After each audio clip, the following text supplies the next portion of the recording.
Welcome and thank you for joining me today for day 236 of Bible in a Year, New International Version. Today we'll be going over Ezekiel 5, 6, 7, and 8. Ezekiel 5. Now, son of man, take a sharp sword and use it as a barber's razor to shave your head and your beard. Then take a set of scales and divide up the hair. When the days of your siege come to an end, burn a third of the hair with fire inside the city. Take a third and strike it with the sword all around the city, and scatter a third to the wind, for I will pursue them with drawn sword. But take a few strands of hair and tuck them away in the folds of your garment. Again, take a few of these and throw them into the fire and burn them up. A fire will spread from there to the whole house of Israel. This is what the sovereign Lord says. This is Jerusalem, which I have set in the center of the nations, with countries all around her. Yet in her wickedness she has rebelled against my laws and decrees more than the nations and countries around her. She has rejected my laws and has not followed my decrees. Therefore this is what the sovereign Lord says. You have been more unruly than the nations around you, and have not followed my decrees or kept my laws. You have not even conformed to the standards of the nations around you. Therefore this is what the sovereign Lord says. I myself am against you, Jerusalem, and I will inflict punishment on you in the sight of the nations. Because of all your detestable idols, I will do to you what I have never done before and will never do again. Therefore, in your midst, fathers will eat their children, and children will eat their fathers. I will inflict punishment on you and will scatter all your survivors to the wind. Therefore, as surely as I live, declares the sovereign Lord, because you have defiled my sanctuary with all your vile images and detestable practices, I myself will withdraw my favor. I will not look on you with pity or spare you. A third of your people will die of the plague or perish by famine inside you. A third will fall by the sword outside your walls, and a third I will scatter to the winds and will pursue with drawn sword. Then my anger will cease, and my wrath against them will subdue, and I will be avenged. And when I have spent my wrath upon them, they will know that I, the Lord, have spoken in my zeal. I will make you a ruin and a reproach among the nations around you in the sight of all who pass by. You will be a reproach and a taunt, a warning and an object of horror to the nations around you when I inflict punishment on you in anger and in wrath, and with stinging rebuke. I, the Lord, have spoken. When I shoot at you with my deadly and destructive arrows of famine, I will shoot to destroy you. I will bring more and more famine upon you and cut off your supply of food. I will send famine and wild beasts against you, and they will leave you childless. Plague and bloodshed will sweep through you, and I will bring the sword against you. I, the Lord, have spoken. Ezekiel 6. A prophecy against the mountains of Israel. The word of the Lord came to me, Son of man, set your face against the mountains of Israel, prophesy against them, and say, O mountains of Israel, hear the word of the sovereign Lord. This is what the sovereign Lord says to the mountains and hills, to the ravines and valleys. I am about to bring a sword against you, and I will destroy your high places. Your altars will be demolished, and your incense altars will be smashed, and I will slay your people in front of your idols. I will lay the dead bodies of the Israelites in front of their idols, and I will scatter your bones around your altars. Wherever you live, the towns will be laid waste, and the high places demolished, so that your altars will be laid waste and devastated, your idols smashed and ruined, your incense altars broken down, and what you have made wiped out. Your people will fall slain among you, and you will know that I am the Lord. But I will spare some, for some of you will escape the sword when you are scattered among the lands and nations. Then in the nations where they have been carried captive, those who escape will remember me, how I have been grieved by their adulterous hearts, which have turned away from me, and by their eyes, which have lusted after their idols. They will loathe themselves for the evil they have done, and for all their detestable practices, and they will know that I am the Lord. I did not threaten in vain to bring this calamity on them. This is what the sovereign Lord says. Strike your heads together and stamp your feet and cry out, alas, because of all the wicked and detestable practices of the house of Israel, for they will fall by the sword, famine, and plague. He that is far away will die of the plague, and he that is near will fall by the sword, and he that survives and is spared will die of famine. So will I spend my wrath upon them, and they will know that I am the Lord, when their people lie slain among their idols around their altars, on every high hill and all the mountain tops, under every spreading tree and every leafy oak, places where they offered fragrant incense to all their idols. And I will stretch out my hand against them, and make the land a desolate waste from the desert to Diblah, wherever they live. Then they will know that I am the Lord. Ezekiel 7. The word of the Lord came to me, Son of man, this is what the sovereign Lord says to the land of Israel. The end has come upon the four corners of the land. The end is now upon you, and I will unleash my anger against you. I will judge you according to your conduct and repay you for all your detestable practices. I will not look on you with pity or spare you. I will surely repay you for your conduct and the detestable practices among you.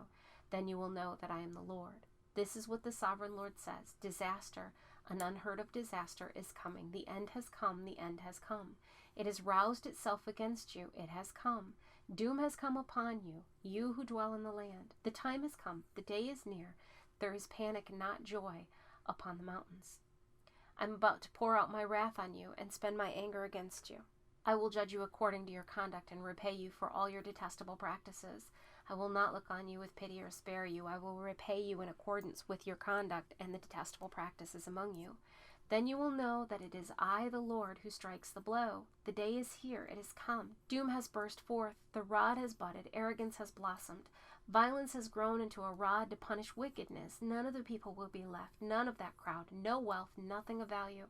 The time has come. The day has arrived. Let not the buyer rejoice, nor the seller grieve, for wrath is upon the whole crowd.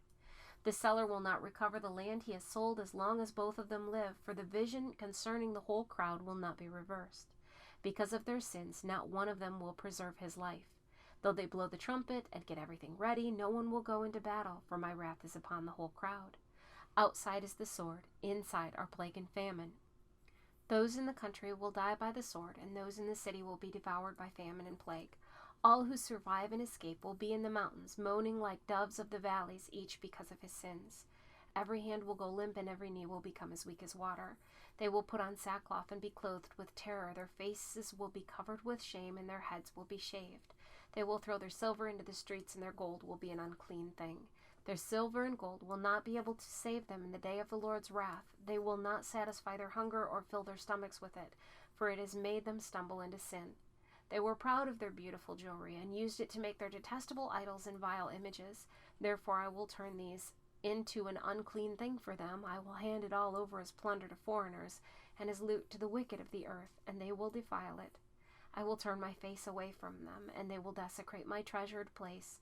Robbers will enter it and desecrate it. Prepare chains, because the land is full of bloodshed, and the city is full of violence.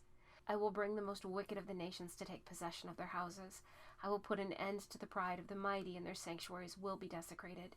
When terror comes, they will seek peace, but there will be none. Calamity upon calamity will come, and rumor upon rumor. They will try to get a vision from the prophet. The teaching of the law by the priest will be lost, as will the counsel of the elders. The king will mourn. The prince will be clothed with despair, and the hand of the people will tremble. I will deal with them according to their conduct, and by their own standards I will judge them. Then they will know that I am the Lord.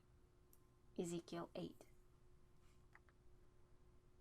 In the 6th year, in the 6th month, on the 5th day, while I was sitting in my house, and the elders of Judah were sitting before me, the hand of the sovereign Lord came upon me. I looked, and I saw a figure like that of a man. From what appeared to be his waist down, he was like fire, and from there up his appearance was as bright as glowing metal. He stretched out what looked like a hand, and took me by the hair of my head. The Spirit lifted me up between earth and heaven, and in visions of God he took me to Jerusalem, to the entrance to the north gate of the inner court, where the idol that provokes to jealousy stood. And there before me was the glory of the God of Israel, as in the vision I had seen in the plain. Then he said to me, Son of man, look toward the north. So I looked, and in the entrance north of the gate of the altar I saw this idol of jealousy. And he said to me, Son of man, do you see what they are doing? The utterly detestable things the house of Israel is doing here, things that will drive me far away from my sanctuary. But you will see things that are even more detestable. Then he brought me to the entrance to the court. I looked, and I saw a hole in the wall. He said to me, Son of man, now dig into the wall. So I dug into the wall and saw a doorway there, and he said to me, Go in and see the wicked and detestable things they are doing here. So I went in and looked, and I saw portrayed all over the walls all kinds of crawling things and detestable animals, and all the idols of the house of Israel. In front of them stood 70 elders of the house of Israel, and Jazaniah, son of Shaphan, was standing among them. Each had a censer in his hand, and a fragrant cloud of incense was rising. He said to me, Son of man, have you seen what the elders of the house of Israel are doing in the darkness, each at the shrine of his own idol? They say the Lord does not see us, the Lord has forsaken the land. Again he said, You will see them doing things that are even more detestable. Then he brought me to the entrance to the north gate of the house of the Lord, and I saw women sitting there mourning for Tammuz. He said to me, Do you see this, Son of man? You will see things that are even more detestable than this. He then brought me into the inner court of the house of the Lord, and there at the entrance to the temple between the portico and the altar were about 25 men. With their backs toward the temple of the Lord and their faces toward the east, they were bowing down to the sun in the east. He said to me, "Have you seen this, Son of Man? Is it a trivial matter for the house of Judah to do the detestable things they are doing here? Must they also fill the land with violence and continually provoke me to anger? Look at them putting the branch to their nose. Therefore I will deal with them in anger. I will not look on them with pity or spare them. Although they shout in my ears, I will not listen to them." Thank you for joining me today for day 236 of Bible in a Year New International Version. I look forward to seeing you tomorrow for day 237.